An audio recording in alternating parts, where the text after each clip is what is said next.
Hello, welcome to Connie Martinson Talks Books. Well, here we are. You think you're sending your daughter to Europe, that she'll be fine. Well, we've just seen what happened in Italy. But in my guest book, Kathryn Kay, it's called The Gilder. And it takes place in Florence, and it's published by Kensington.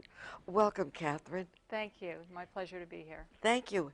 And you send your daughter to Florence. She had wanted to be there all her life, and she has to find an apartment to live in before school begins. And she is. I mean, whenever you're in a foreign country, you're a little bit the fish out of water. Correct. Yes. And I went there, much as my protagonist, Marina. I went there at the age of 22. And I did not do the things that she does. And I make that very clear. This is fiction. But I did have many of the experiences there in that I needed to learn the language and find an apartment and make friends and create a life for myself. Where had you gone to college prior? I had gone to the University of Wisconsin-Madison. Oh, so it really is quite a switch. Oh, yes. Yeah. But I grew up in Europe.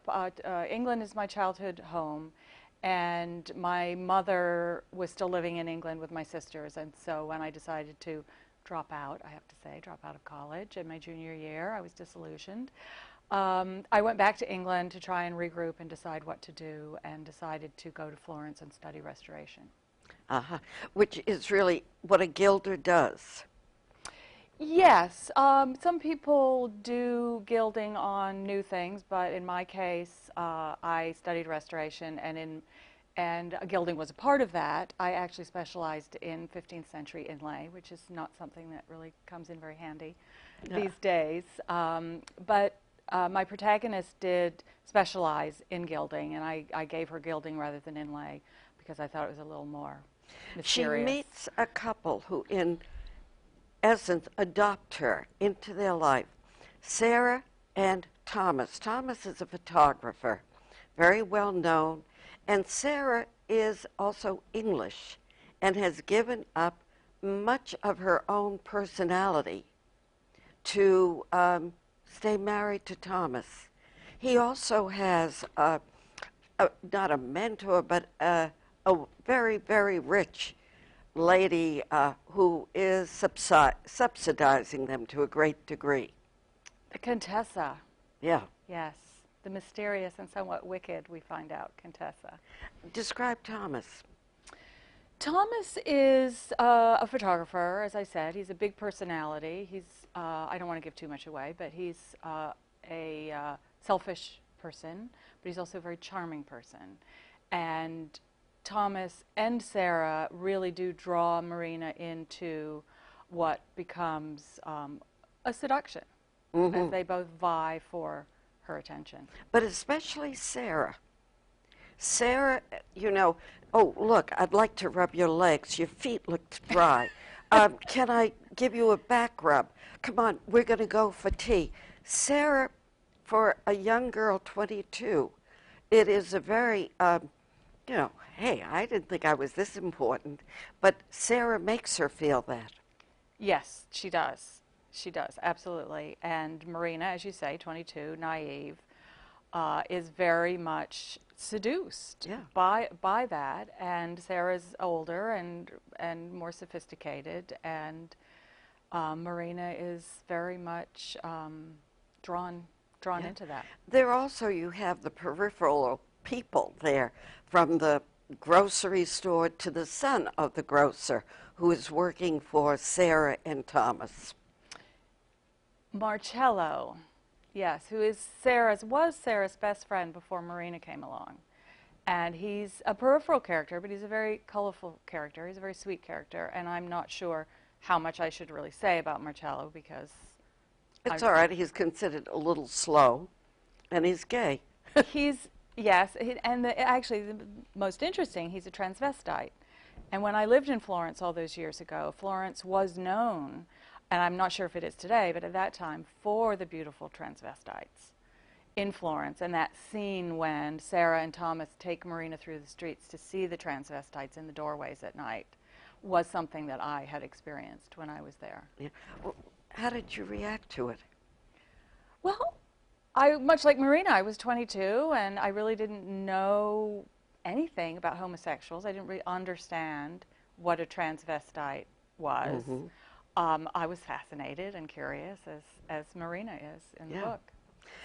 There is a point, too, where Sarah convinces Marina to pose for Thomas, that it will be a work of art, it will be exquisite.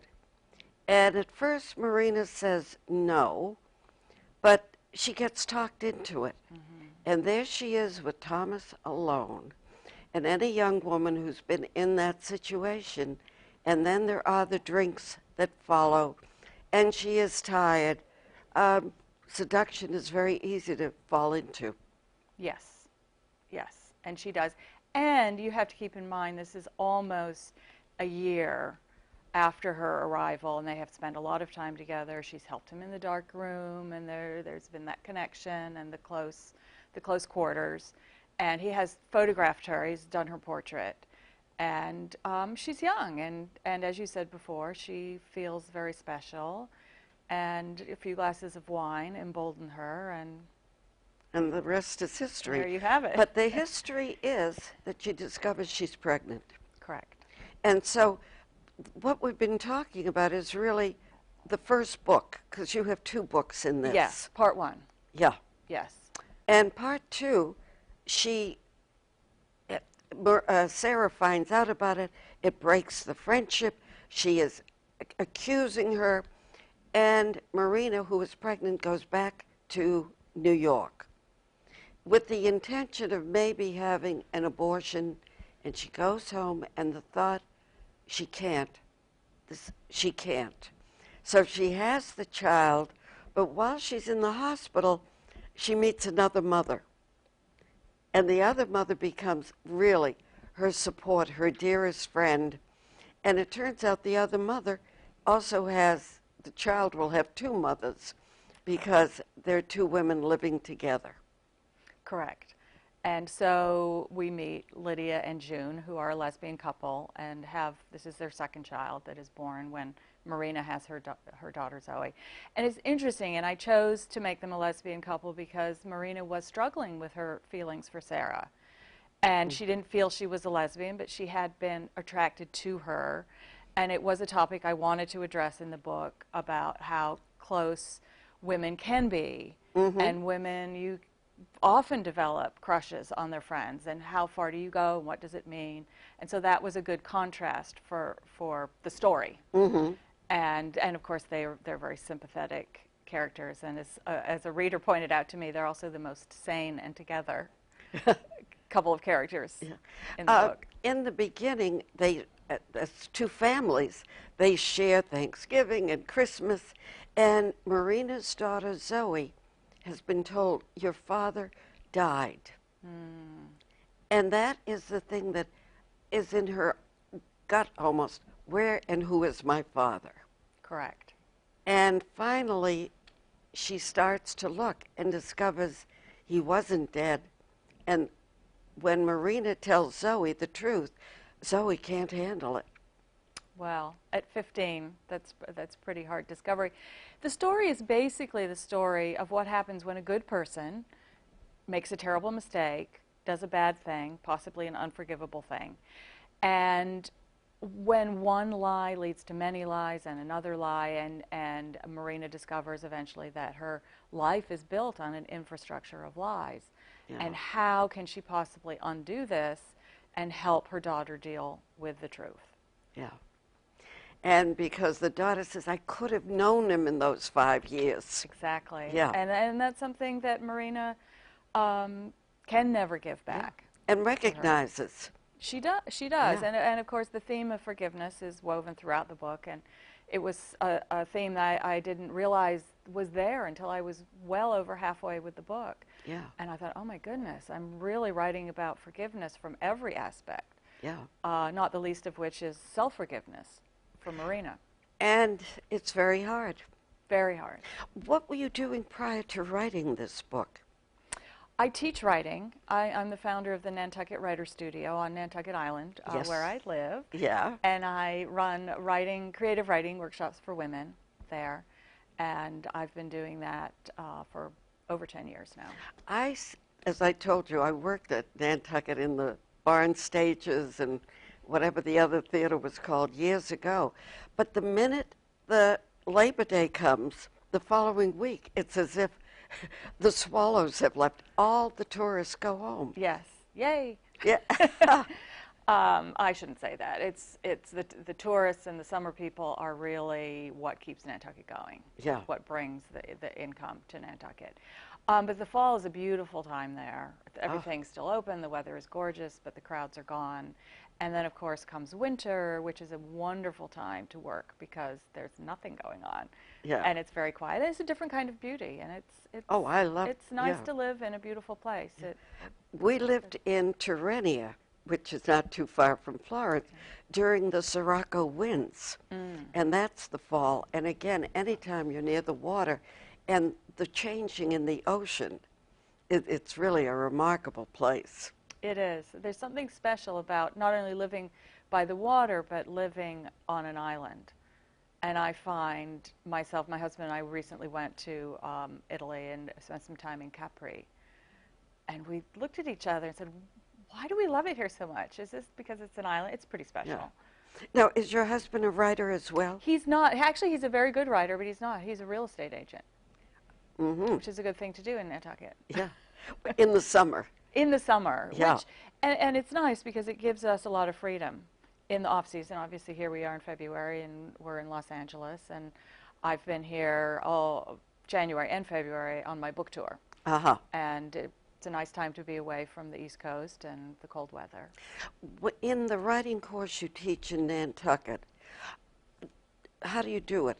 How do you begin, and how many are in the class? I like to keep them small. 8 is really the maximum. I will make an exception, but for my 4-day workshops, I like to have a smaller group, and we write every day from 9 to 12, so it's 4 mornings. And it's really a generative, it's called a workshop, but it's not the sort of workshop where you're slashing each other's work to pieces. It's about generating beginnings, it's about getting beyond the critic, it's about getting in touch with your creative process. So I throw out lots of short writing assignments, just to get the juices flowing, and the feedback we give is supportive. Yeah. When you say 4 days, that's as long as the course is, or? That's the format I use in the summertime. So if somebody comes to Nantucket for a week, they can do a writing course for 4 mornings, they can have their afternoons free, and then have a couple of more days of vacation. What made you feel that you were competent enough to teach a writing course? That's an interesting question because it was hard. It was hard to get to that point and get over, well, who do I think I am? And it took a lot of thought and a lot of talking to friends and encouragement. And I went back and got my master's. Oh, okay. So that was a big boost. Yeah. Where did you go? I went to Vermont College in Montpelier. They have a low residency MFA, Master in Fine Arts, for writing. Wonderful, wonderful program. And I did that, took 2 years. In doing that, did you then have anything published? This is my first book to be published. I have done some ghostwriting, which was published, but not under my name. So this is my first. Yeah, because it really is such a professional, slick, not slick in the sense of slick, but it's written so well. Thank you. How long did it take it? Oh, I always dread that question. Of course, everybody asks it at book signings and readings. And I say I dread it only because I can't really say. I picked it up and put it down for years. It was a project that I started a long time ago. It started as a short story, evolved into a novel. But when I got serious about it a few years ago, I just took a winter and finished it. I assume because everybody says the first book, write about what you know and what has been your life. Had to have been certain times as you were writing it, not embarrassing, but I don't feel like letting the world see inside me. I was afraid. I had many times I thought, what if people think I really did this? And of course, at readings, again, people will say, well, did you do this and did you do that and how much of it is true? it's fiction, but it's informed by my experience in Florence and my life. Yeah. Pursue that just a little bit. Well, as I said before, I did live in Florence. I went to Florence when I was 22, same as my protagonist, and I studied restoration. She ran away after a year when she got herself in trouble. I stayed for 5 years and actually made a life there. Yeah. And Italian is what, your second language Oh, now? I wish. I did speak Italian well enough to live there and do the things I need to do, you know, get a telephone and a bank account and that sort of thing. But did you get a permesso? I didn't. I Yeah. didn't. This was back in the mid 70s to late 70s, and it was easy just to be sort of alternative and live under the radar. And, but it's on my wish list is to speak Italian really well. Yeah. And are there any in Nantucket today? There are a few. Yeah. A few, but it's not an easy thing to do. I went to Florence a few years ago with my husband, and we rented an apartment for a month, and both took a language course, and just made it our life to be there, and it was great. I would say the greatest thing in Florence is Fiesole. Yes. Yeah. The beauty of going up there and going through some of the homes is really an incredible experience. It is. It's a special place, and it's the number 13 bus from San Marco, Piazza San Marco. It's still the same. Yeah. And I have that scene in my book when Marina goes up for her first time in Fiesole and has her picnic in the olive grove with Sarah. Yeah. Yes, it is an extraordinary city. And actually, Rome is so old and so, I mean, it's seen everything. Florence has a spirit. It does. And I think its size, because it's small, it's much more manageable. And Rome is huge. Yeah. On the other hand, everybody in Florence knows every bit of gossip. Oh, yes. Yeah. Yes. And that's something actually that's in the book. Thomas, one of the things Thomas knows a lot about is the gossipy side of history. And he walks through the streets with Marina telling her tales. But that's the Contessa, who will always sort of cock her finger and Thomas goes running. Yes, it's a mystery. The hold, we don't know until quite late in the book what the hold is that the Contessa has over Thomas. Poor Marina, because she is also being used. Yes. She is, you know, the gameplay between Sarah and Thomas, the Contessa, and at sometimes the darker world. Correct. And for Thomas, Marina is really just a plaything. Yeah. We see that. For Sarah, Sarah really does care about Marina, but she's also motivated by the fact that she wants something for herself because her whole life is about Thomas. Yeah. And she wants Marina to be her friend. Because she had lost a child. Yes, and that's something we don't know. Yeah. When later. Marina goes back to Florence, and she's gone there to give a speech Yes. about being a Gilder, and it's almost that opening up of where you had lived, and it's not quite the same. Exactly. Yeah. Exactly. It's 15 years later. She's an established Gilder. She has her own business. She's a mother now of a 15-year-old, and she's a mature woman.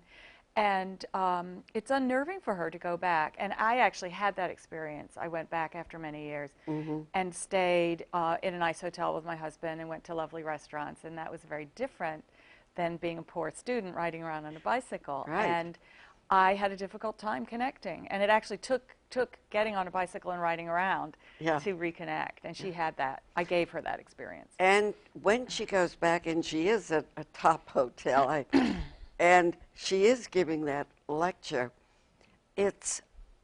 she has been hurt when she sees Sarah again. And Sarah's angry at her.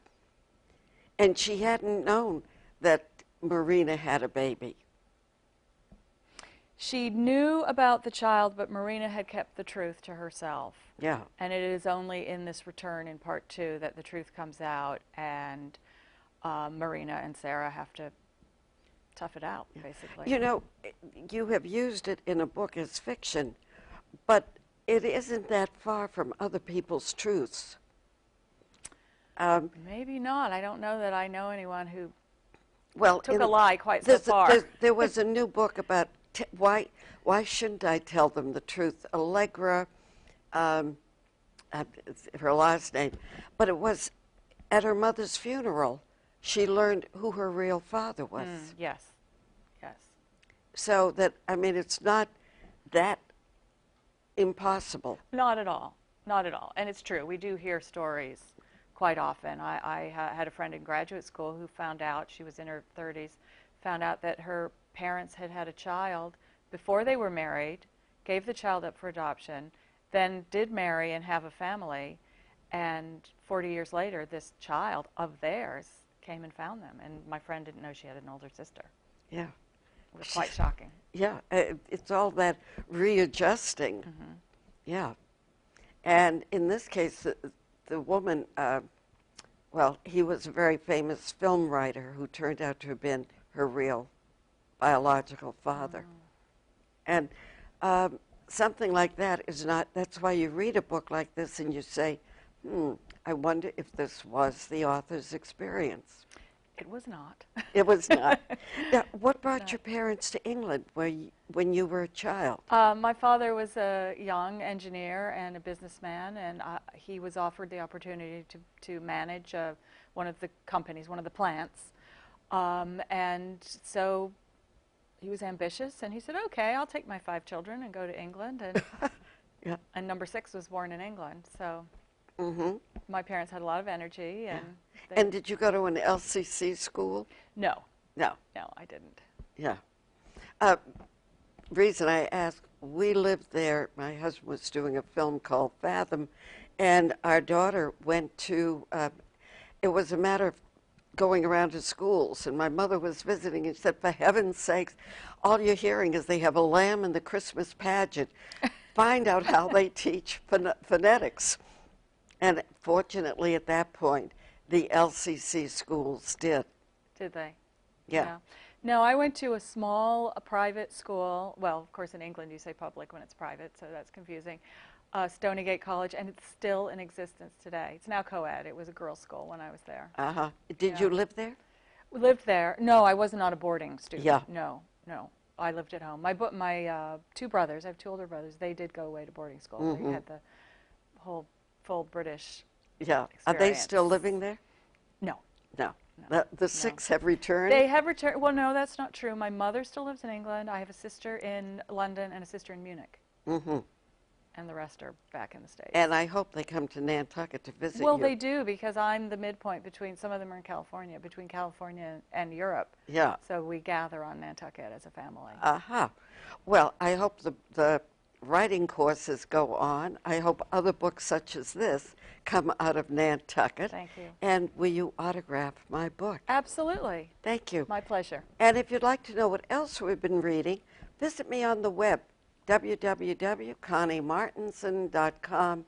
A book that I have just read and I love was Connie Rice. It's nonfiction. It's about growing up and becoming, well, the public bono lawyer in California, fighting the police. And actually, when her book came out, that courage, power is not limited. The chief of police of Los Angeles gave her a book party. So, I mean, it's one of those books when you read it, and she goes into South L.A., it's well worth reading a book like that.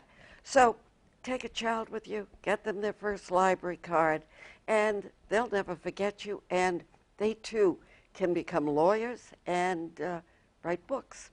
And we'll see you next time. Thank you very much. Thank you so much. Thank you, Kathryn.